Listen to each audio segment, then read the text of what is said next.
Hello everybody, Gumball here, and we're back for another episode of the Hermitcraft Modsauce pack. So I've been messing around, gathering together materials, have a load of storing chests, and we're ready to get on with a bit more. So, first of all, a lot of these ore ingots I've got from doubling my ores with this quartz grindstone. What you do is you stick your ores up here, you grind them, comes out as a dust, and you get 2 dusts, so that each of them makes 1 ingot, so you double your ores. Unfortunately, that's a very laborious process. Turning the crank, you just sit here and it takes forever. So, we want to speed this process up a bit with thermal expansion. Now, the way it's working in 1.7 is the old conduits and item and fluid ducts aren't implemented yet. They'll be implemented separately in something that is going to be called thermodynamics, I think. So, what are we going to do to transmit our energy? Well, we're going to use these RedNet energy cables from Mine Factory Reloaded. And before I figured this out, I was left to try and find out how to do it. And wherever I looked, everyone was like, oh, go to extra utilities and get yourself an energy node. Oops, energy transfer node. Let me see, where is it? Here it is. Transfer node energy. The thing is, this needs a QED. What's the problem with a QED? Well, a QED, whoops, not a qued. QED requires 2 eyes of ender, load of obsidian and ender pearls, and 4 diamonds, and I don't really have many resources at the moment like that. I managed to gather a load of obsidian in there.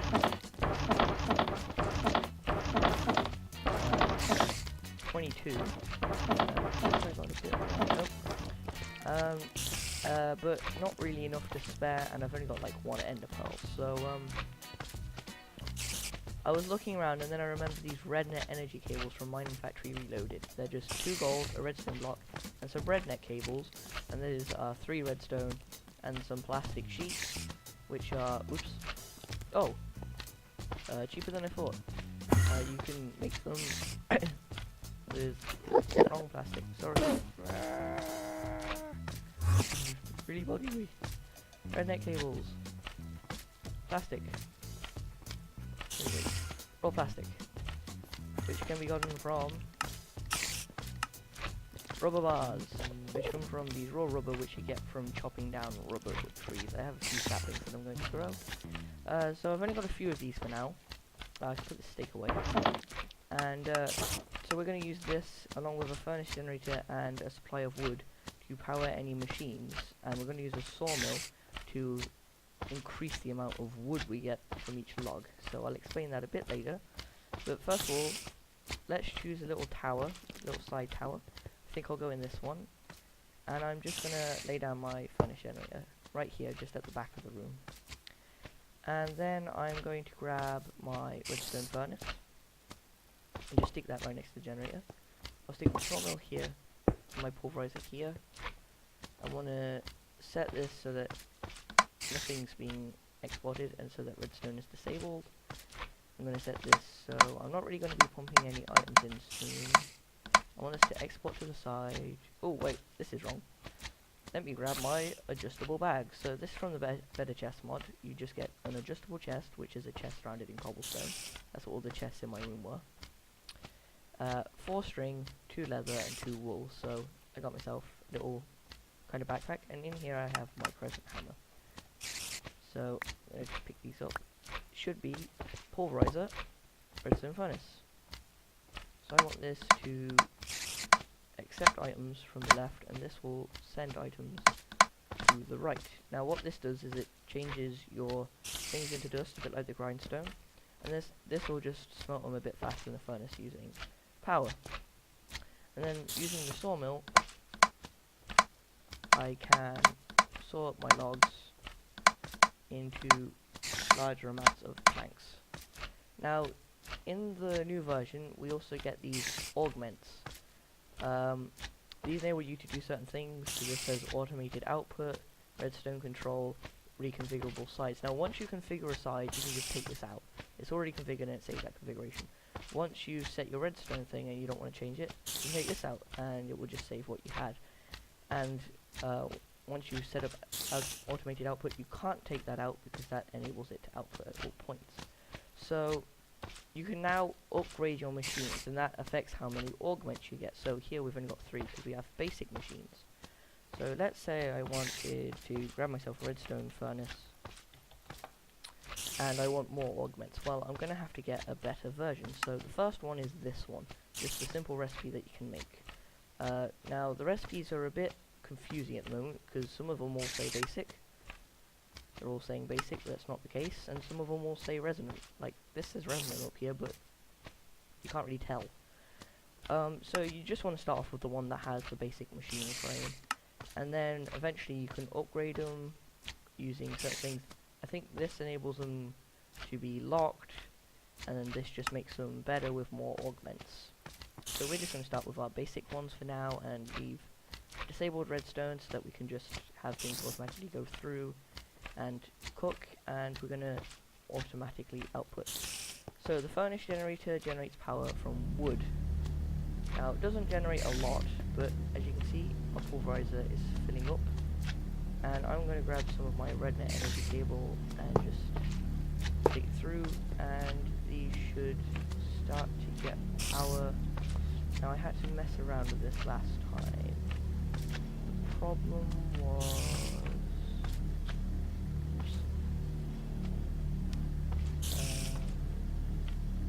cable.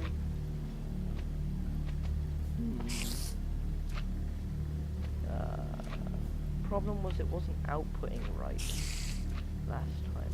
So this is outputting. Let's see. If I was to grab this cable, I would stick it on top and bring it around. Will that work? Ah, there we go. So I'm outputting from there. I'm just going to disable these. Well, that's working anyway. My machines are getting power. This one has stopped. This one's getting power. Is this one getting power? Yeah. I don't know why this one's stopped now. Well, we're not getting a lot of power, so how much power is this making? 40 RF per tick, and each piece of wood is every 5 seconds. So that's not the best power, but I can easily get a load of wood. So I'm going to go do a bit of tree chopping in a minute, and I've been getting all my XP from these berries. Oh, well, I had 40 levels. I was originally up there, as you might remember, but there was an unfortunate incident with a creeper. So I'm not sure why there's no more power going to that machine. These also store their power. Let me take this back down. Let me take down all the cables. Is this now getting power again? Yeah.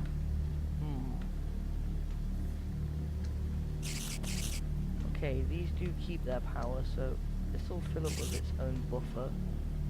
And then I guess I'll get a load of wood, fill the buffer, and then we can just recharge machines when they need recharging. That's not very efficient. But we will make do with this. So, eventually we'll have to make ourselves a QED. Let's see how many ender pearls we have. Oop. And then we'll also have to do a bit of exploration in the nether. Now these bushes do damage, which is awkward, but they give you XP. Also, I was trying to make a good source of food, and I do have a little bit of food here. So I was wondering, I know you can make burgers in Hermitcraft with toast and beef, raw beef, but the problem is you need a skillet. And the skillet is 2 iron and a stick, but whenever I do the 2 iron and a stick, I instead get an iron katana, which is really awkward.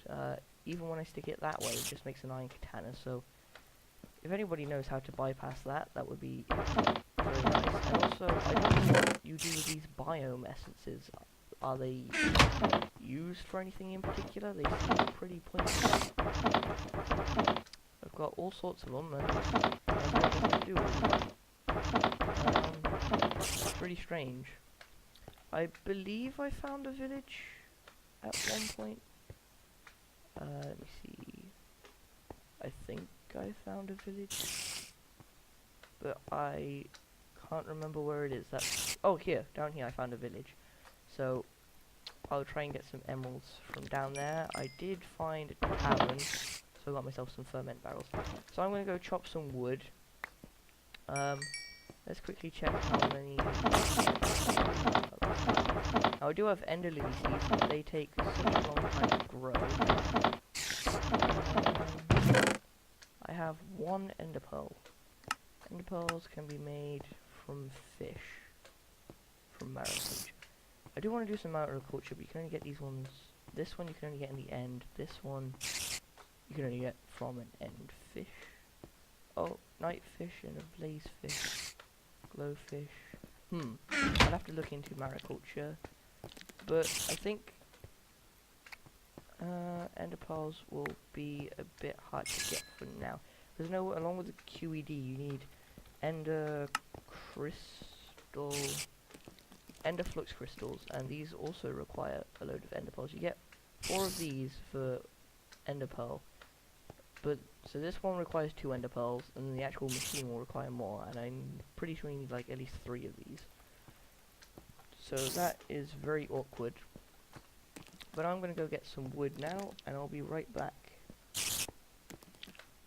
So I'm back, and I've got myself some wood going in the sawmill, and as you can see, I'm getting 4 per log. I'm going to stick this in the generator. Now I moved its position, and I believe this should, it will keep charging all my machines, so my sawmill will keep going. And I'll go get some ores. So let's see. Just get one for now. Let's see. Have a bit of iron, a bit of gold. Go stick this in the pulverizer. And this should go through to the furnace.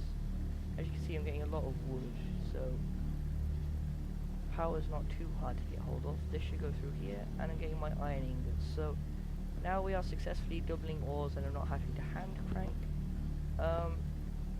So next episode we'll go through a few more of the machines. I'm still trying to figure out how the times are working on YouTube. It's something like 15 minutes per video, so getting the right size is being a bit awkward, but that should be it for today. I guess I'll see you next time. Hope you enjoyed this episode. Bye bye.